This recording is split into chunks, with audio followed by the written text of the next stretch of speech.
What's up, everybody? Welcome back to another episode of the Rice Rocketeer. Thanks for tuning in. And guys, if you're new to the channel, this is an NYC moto vlog, the best one out there. So make sure to give me a subscribe. If you like seeing NYC from the perspective of two wheels, or you just like seeing a relatively new rider figure out different styles of riding, different locations, exploring the world on two wheels, guys, this is the place for you. So make sure to give the channel a subscribe. It helps me greatly. And like the video, if you like it. Today's video is about how I overcame my fear of lane splitting. Around this time of the year, I get a ton of questions about how do you lane split? How should I approach it? Is it safe? Should I do it?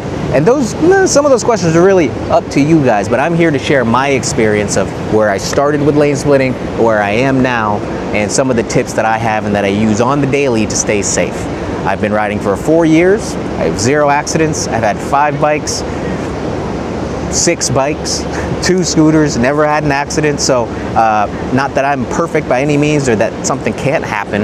It's just that I think that says something, and I think I'm doing something right. So I want to share that with you guys. That's going to be the video. So first, I'm going to go through some of the boring stuff. I'm going to put chapters down below so you can skip on through that if you want. And then we're going to get on the road, and I'm going to look for opportunities to lane split and explain my thinking as I do it. This is the first time that I will ever be looking for opportunities to lane split. Usually I'm trying to get away from that, so a little bit of a backward state. But stick around, guys. That's the video. Thanks for tuning in. Let's go.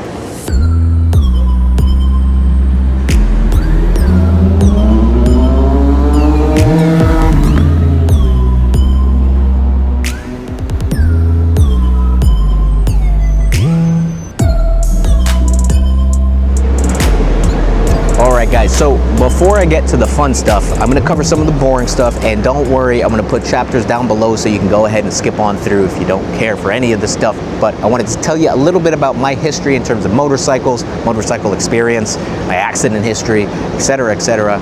And then also talk a little bit about risk and reward and the data that is floating around out there, my opinions on that. So I'm going to try to breeze over this real quick.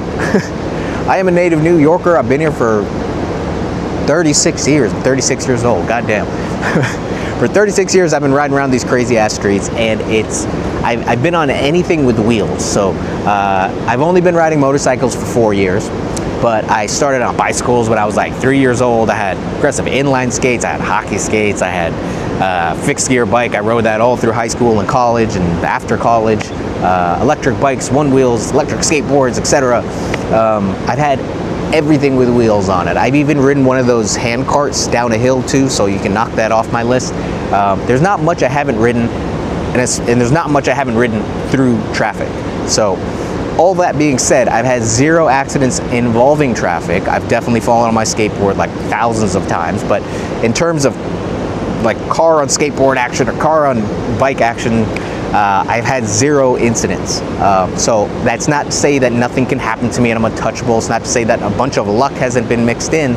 It's just to say that I think that's a pretty good track record for splitting lanes, getting in between cars, getting in front and back and all around cars, getting in traffic, as they call it, and not having any accidents. So this video is going to be sharing some of the tips and tricks that I have and I integrate into my rides nowadays that I have a motorcycle, and some of the things that keep me safe.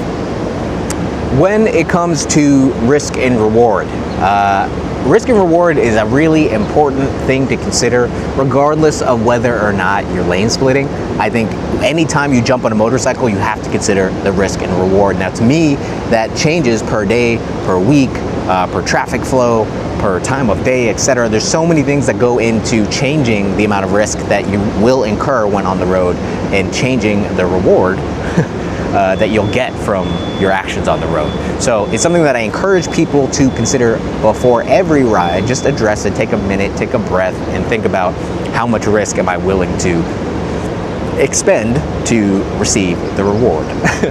Now, I'm not here, this video is not to tell everyone to lane split. This is here in response to a lot of questions that I get around this time of the year about how do I lane split. Is it safe to lane split? Should I lane split? And I'm not here to encourage anybody. I'm here to address the questions and tell you how I lane split and what I know, my limited knowledge regarding lane splitting. Now, there are a ton of studies out there, both for and against lane splitting, that you can find Varies per state, varies per year, varies per place that does the study. I encourage everyone to read those studies, both sides, and just see the things that are being said. I personally believe that it's not so much a matter of the stats and the numbers, but it's not a question of whether or not lane splitting is safe. I think being on a motorcycle is a little less safe in general. But I think how you lane split and how you approach it, your mindset as a rider, makes the world of difference, and that's what determines whether or not lane splitting is safe or not. So obviously states can't run that way and can't make a law that says, hey, if you're this good, then you can lane split. They can't do that, so there's either it's illegal or it is legal situation in different states. So to me, there's the inherent risks of getting squished between two cars, surprising the driver, having them not know that you're there. That's just kind of part of the game. So the risks of, depending on whether or not that outweighs the risk of your current situation that you're in traffic, if you were staying within your lines in the way that you're supposed to be staying, right, you could end up being like me and getting rear-ended like this. Right? So there are certain risks of riding the way you should ride anyway. And again, there are risks to riding motorcycles in general. So that's really my point. But I do encourage everyone to weigh the risk and reward of your immediate action in the moment before you do it. Obviously, don't spend 3 minutes making the decision, but let that go through your head. Not just, can I fit that space, but is this risk going to be worth the reward?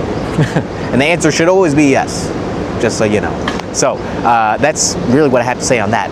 I'm gonna get on the bike. It is so goddamn hot. I can't wait to get moving, get on the highway, and I'm gonna talk through my process and some tips that I have while riding. So let's go. All right, guys.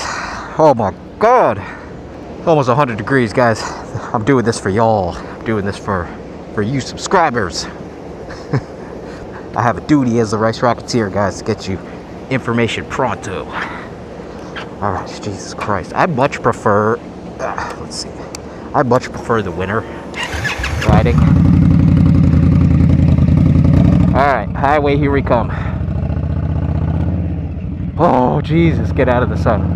Woohoo! Come on, Tesla.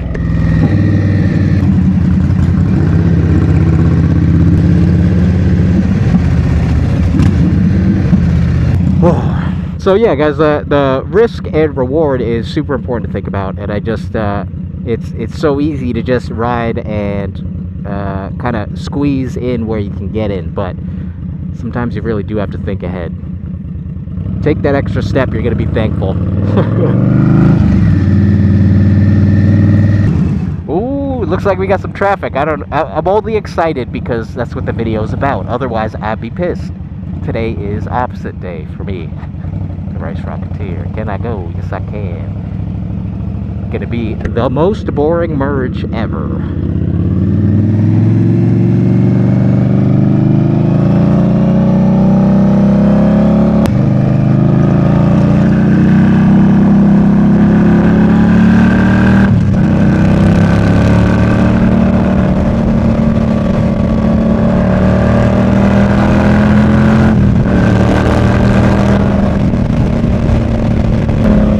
So, some general things that I'm thinking about already, right, is that it's hot. It is like close to 100 degrees, which means that if I'm unhappy, other people are unhappy. Other people are going to work, other people are doing things that they don't want to, and they're stuck in traffic. So the mood, the general mood of everybody is probably already a little bit pissed off. Nobody's happy. So there's something to consider when you're about to cut in between cars, is people who might on a normal day not care at all might feel a certain type of way today. Now, you can't control people's emotions or other people, but you can be sensitive to it. And a big part of how I conduct myself on the road, and what I believe to be the reason behind why I haven't been in any accidents involving a car, is that I'm a considerate rider, I think. I try to be considerate of the people around me. I try not to be too obnoxious. Yes, I have a loud exhaust, but that doesn't mean that I have to rev it every time I go between people. It doesn't mean that I have to be outraged when someone cuts me off, right? I try to be very considerate, and that really applies to splitting, because people can be very testy when it comes to that. So in general, I try to acknowledge other riders, especially like, oh, that's going in front of this bus. I don't just cut in front of them. I try to ensure I would signal. I'm not going to do it now. I'll do it now. I'm going to signal. I'm going to give it a second. I'm going to look over so that everybody knows, and then I'm going to take the lane switch, right? That applies with splitting as well. Like right here, I'm looking way ahead. You want to be looking 2-3 cars down and reading the general symbols, so flashers, signals. You want to take into account if anybody's trying to communicate with you. And then the next thing I look at before splitting is the front wheels and the driver. Nice and easy. You can tell a lot from the driver's head. I don't know if you can see it in the video, but so for instance right here, somebody's going, he wants to go, so I'm just going to call it, maybe move over to the other side. This driver here, his head is now pointing left. There we go. But if you can read the driver's head, which way they're looking, you can tell a lot. So often I look at the driver's head and it's looking down, which means he's looking at his phone, which means I have to make uber sure that I'm clear in every other aspect if I want to pass that guy. This guy, I'm looking in the mirror, can't see anything. Boom, boom. All front tires seem to be straight, which means that nobody's starting to turn and just forgot to signal. This guy I can't see because he's tinted, but he's far over. This guy's far over. This guy gave me a look, so I know that he saw me. These guys are pretty oblivious. And then way up there gets a little too tight for me, so I'm going to want to think about maybe getting on the right. Here we go. And now the people on my right probably aren't thinking about something coming up between them, so I'm going to get in front here. Bus is changing lanes. Look over. He's moving on the right, so I'm going to take his spot. And then there's enough space in between here for me to go. Sorry. This guy's moving, so not going to make a move. I can't see any of these windows today. Everybody is tinted. Now, the question of how do you know if you can fit or not, guys? That is something that comes with time. So my rule of thumb for myself is if my handlebars can fit, everything else on the bike can fit. I can't think of a single... I can't think of a single motorcycle that has wider pegs than it does handlebars. Just not really a thing. And we got the police, so I'm gonna cool it right here.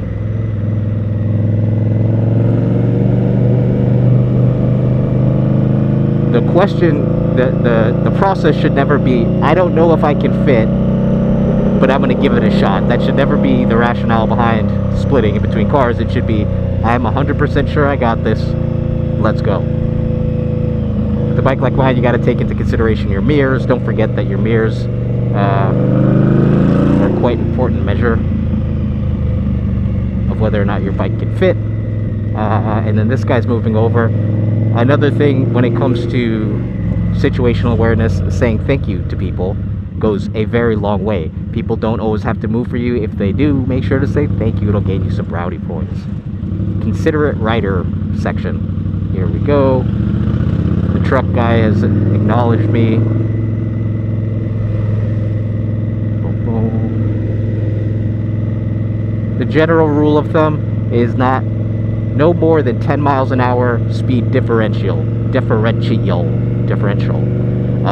You want to be going a maximum 10 miles an hour faster than the surrounding traffic, because that's what's safe.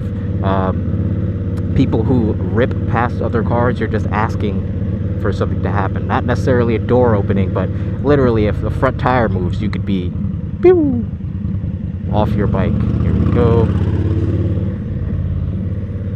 Sure to look and let them know. Oh, the air is terrible on this highway.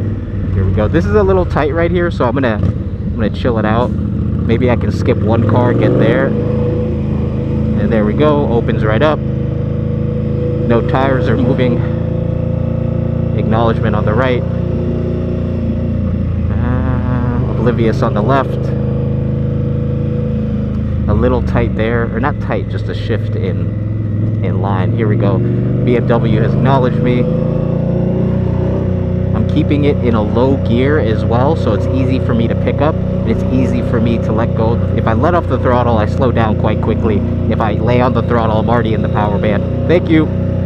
A little tight. That's my fault. This guy doesn't see me at all. It's on his phone. There we go. Alright, I can fit here for sure. Sorry, if you're in a lower gear, you all know this if you ride. If you're further up in the rev range, so I'm at 4,000 RPM right now for my bike that's like middle. If I let off the throttle, I slow down quite easily. If I were to lay into that throttle, I'll start hitting the power band and the bike will pick up quite quickly. So it leaves me in a nice position in terms of control. And that's where you want to be. You don't want to be too low in the rev range, because if you need to take off, it's going to take a minute and you might not have a minute. So, go. Alright. The other good thing about keeping a consistent speed is it affords people the time to acknowledge that you're there, to recognize that you're there. I too, when I drive my car, sometimes I don't hear people coming up and they have like a full acro system on it and it sounds like ripping loud when it's next to me, but behind me I don't really hear it, which is why I do not believe in the loud pipes save lives thing. I think it's good to have a loud pipe, obviously, which is why I have one on both of my bikes, but it will not save you, just letting you know. This guy has acknowledged me, obviously. I'm going to get ahead, hit that power band. Thank you. Shifted. So just nice and easy.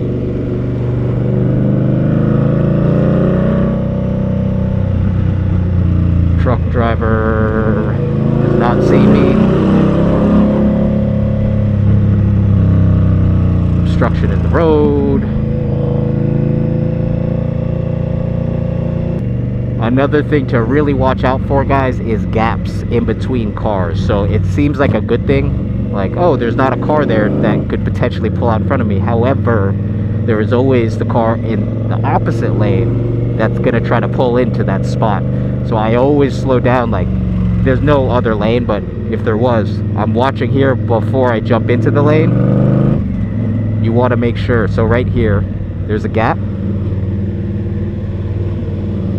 All good. All good. All good. You want to make sure right there. That happens all the time, but that car will go a little over his lane or try to get into this lane, and it can be a disastrous story. I'm a little wary of him as a driver. Not bad driver, just clearly comfortable with making aggressive movements. Turning over, signaling. He's merging. Let's see.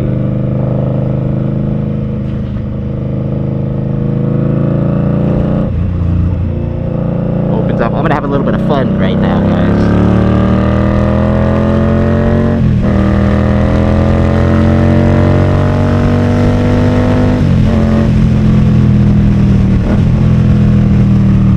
That felt so good.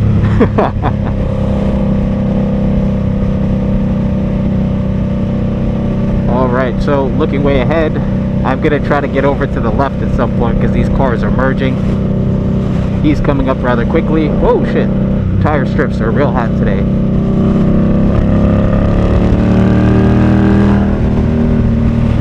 And I'm out.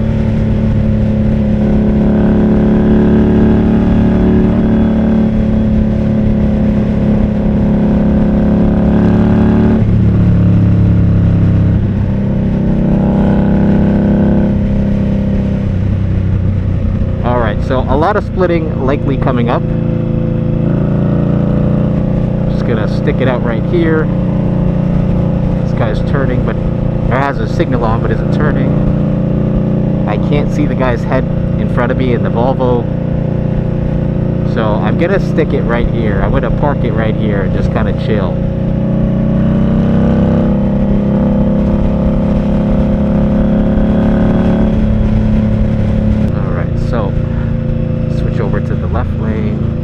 no. Gonna do that one more time.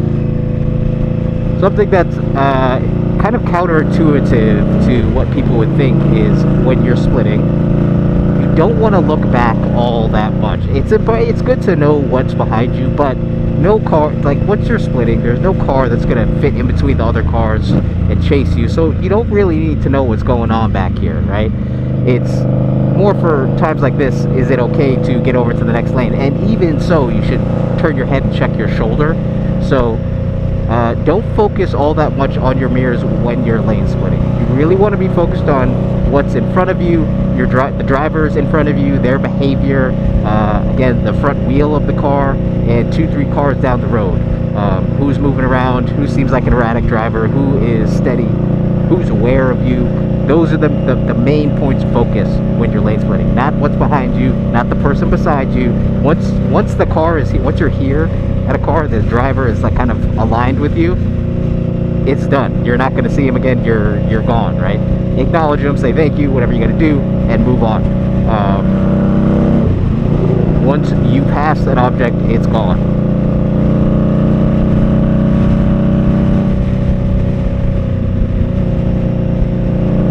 Man, there's no traffic. What the hell, guys? This is not cool at all.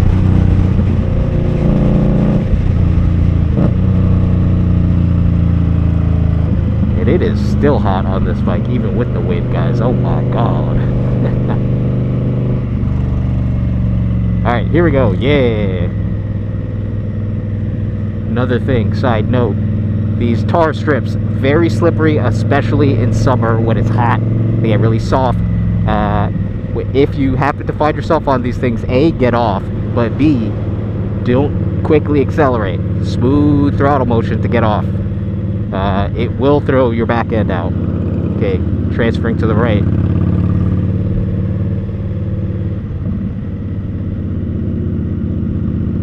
Alright, we got some traffic coming up. I'm in 4th gear, way too high. Gonna get down to 3rd and even to 2. Perfect time to split right here. Truck is behind me. The worst position ever. This guy on the right might move. He's good. Up there, very tight. Gonna chill right now. And when it does come time to go, it's gonna be slow and steady, not quick. Slow and steady motions. So I can fit about the first 3. After that, the trucks can't really move all that much. Also, trucks taking corners, their butt sticks out, so be very wary of that. There's also a lot of these spider webs. Not a great place to split right here, guys. This is a no-go. That's my assessment of the moment. Not going to do it. Now we're getting up to a little more open. I might have some freedom. Once we get past this truck, we have a little bit of distance. Although I don't know what's on the other side of that truck. Seems like nothing's over there.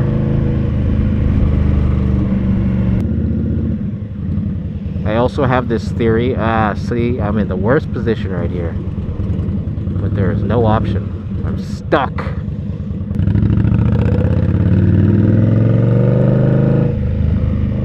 Get out of that whole mess. I think I can fit, I'm pretty sure. I can definitely fit at an angle through those trucks. Gotta get out of these trucks, because terrible place to be for a motorcyclist. No one behind me.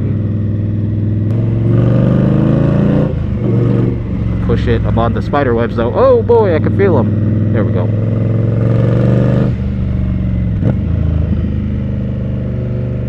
Spider webs. Ah! Oh, more spider webs. Not fun. Slow throttle. I could definitely fit as far as I can see here.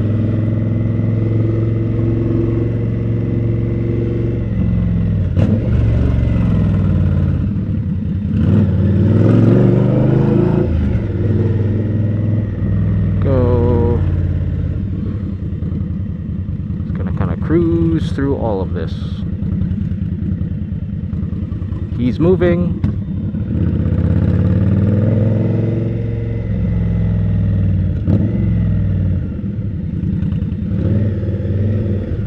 Oh, I see. There is an accident here.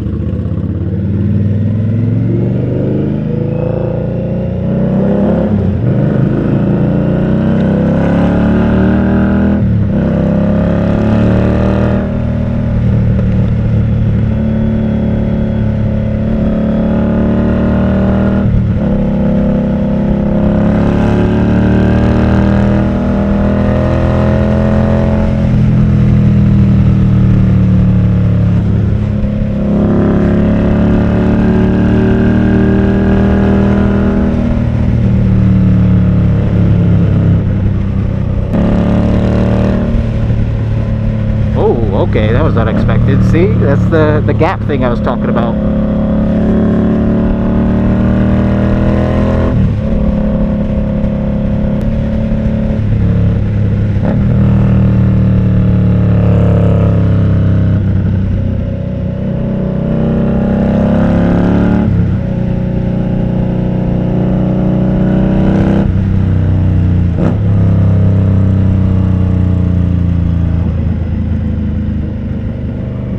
Alright, so we didn't actually get all that much splitting, but those are my tips in a nutshell, guys. Is you want to read way down the road.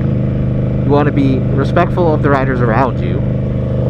If your handlebars can fit, you can fit, but that's not to say you should. But that's a good general rule of thumb, is if your handlebars can fit and you think they can, oh, here we go, perfect, then the rest of your body can fit as well. Make sure any gaps in between traffic, just pull my head, any gaps between traffic on your left or your right means that there's likely a car on the other side who's going to turn in, so make sure that you verify no one's coming in before you move into that lane. And you know, you want to take it slowly, guys. So if you want to split, do some on slower highways when it's kind of gridlock. Start there and then move to splitting in motion.